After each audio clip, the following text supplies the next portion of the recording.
नमस्कार दोस्तों एफसीआरए में बहुत सारी क्वेरी आने लगी है। तो जो क्वेरी मुझे आती हैं और मैं ये लगता है कि मुझे आपसे शेयर करनी चाहिए तो मैं वो कर देता हूँ। बहुत टेक्निकल लो है ना, और अपील भी हाई कोर्ट में ही जाती है इनकी, तो बहुत अच्छे लेवल पे एंटी टेररिस्ट कंट्री के बेनिफिट में और एंटी टेररिस्ट एक्टिविटी के अगेंस्ट लो है, तो टिपिकल भी रहता है।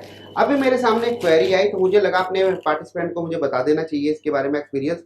अभी एक मेरे पास क्लाइंट आए, उन्होंने कहा कि सर हमें ना एफसीआरए में बाहर से फॉरवर्ड देना है डोनेशन, और हमारा कंफर्मेशन है जो ऑर्गेनाइजेशन देगा। मैंने कहा आपके पास एफसीआरए रजिस्ट्रेशन है, हमारे पास नहीं है, लेकिन हमारे पे कंफर्मेशन है कि हमें हमें डोनेशन मिल जाए। अब आप कोई तरीका बताइए। मैंने कहा भाई तरीका क्या है, कुछ है ही नहीं, हमें लोग के हिसाब से काम करना है। तो उन्होंने कहा कि सर एक काम नहीं कर सकते, आप मुझे एडवाइस दीजिए, क्या मैं वो फंड, मेरी एक दूसरी सोसाइटी है किसी जानने वाले की, वो फंड मैं वहां पे उनसे रिसीव करा लेता हूँ, है ना, क्योंकि उनमें तो एफसीआरए ऑलरेडी है, और फिर वो बाद में मुझे ट्रांसफर कर देंगे। आप समझ रहे हैं? मैंने कहा बहुत अच्छा। अब मेरे से क्या चाहते हैं? उन्होंने कहा सर आपके हिसाब से लो का कोई वोलेशन तो नहीं है। मैंने कहा 100% वोलेशन है। अगर ऐसी स्थिति होती तो फिर लो बनाने की जरूरत क्या होती? क्यों गवर्नमेंट लो बनाती है अगर आपको ऐसे ट्रांसफर कराना ही है, घुमा फिरा के कराना है?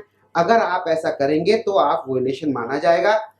एफसीआरए एक्ट में क्लियर कट लिखा हुआ है कि आप बिना रजिस्ट्रेशन के, बिना प्रायर अप्रूवल के बाहर से कोई फंड रिसीव नहीं कर सकते। और क्या लिखा हुआ है? डायरेक्टली और इनडायरेक्टली नहीं कर सकते, आइदर कैश और इन काइंड नहीं कर सकते। तो ये इनडायरेक्ट ट्रांसफर में आ जाएगा कि आपने किसी से लिया और फिर आपने दूसरे को ट्रांसफर कर दिया, पहली बात। और दूसरा, अगर ये भी स्पेसिफिक है उसमें एक्ट में कि आप किसी जो रजिस्टर्ड ऑर्गेनाइजेशन है वो दूसरी अनरजिस्टर्ड ऑर्गेनाइजेशन को अपने इस कंट्रीब्यूशन को ट्रांसफर नहीं कर सकती। जब मैं ये बात कहता हूं कि अपने कंट्रीब्यूशन को ट्रांसफर नहीं कर सकती, तो यहाँ पे काफी सारे कंफ्यूजन क्रिएट हो जाते हैं। तो सर फिर एक्सपेंडिचर कैसे करेंगे? एक संस्था, उन्हें रिसीव हो गया, अब वो एक्सपेंडिचर करना चाह रहे हैं, तो क्या वो ट्रांसफर नहीं कर सकते? दोस्तों उस कंट्रीब्यूशन को एज ए कंट्रीब्यूशन ट्रांसफर नहीं कर सकते, लेकिन अगर आप अपने प्रोजेक्ट को इम्प्लीमेंट करने के लिए, अपनी एक्टिविटी को इम्प्लीमेंट करने के लिए खर्चा करना चाहते हैं तो आप कर सकते हैं। खर्चा अलाउड है, आप डोनेशन टू डोनेशन कन्वर्ट नहीं कर सकते। तो अगर आपके पास भी ऐसा कोई कंफर्मेशन आता है और आपको कोई नॉन प्रोफेशनल आपको ये बताता है कि इस तरह से कर लेते हैं कि भाई किसी रजिस्टर्ड से लेके फिर हम ट्रांसफर कर लेंगे, तो दोस्तों बिल्कुल भी मत करना, ये वोलेशन ऑफ एक्ट है। और बिल्कुल भी मैं एडवाइस नहीं करूंगा कि आप गवर्नमेंट के किसी भी लॉ को वोलेट करें।